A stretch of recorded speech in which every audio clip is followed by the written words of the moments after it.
So hello guys, may ipapakita ko sa inyo here. This is an example of meat na ginamitan ng injection. Okay, mano-manong injection para mapasok yung brine solution. Okay. So you can see this meat, so juicy siya, fresh. Ang purpose kung bakit ginagamit to is para mas mag-penetrate sa laman, sa pinakaloob, yung ating brine solution. Yung brine, yun yung nagpapasarap dun sa ating mga karne. Yung nabibili nyo sa supermarket, for example, bacon. So, kaya yan masarap is because of the brine.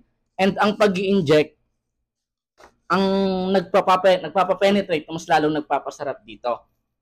Ngayon, in the industry, may mga injector machine na ginagamit para ma-injectionan yung maraming karne. Okay? So, hindi totoo na kaya nag-i-inject is because para dayain si customer.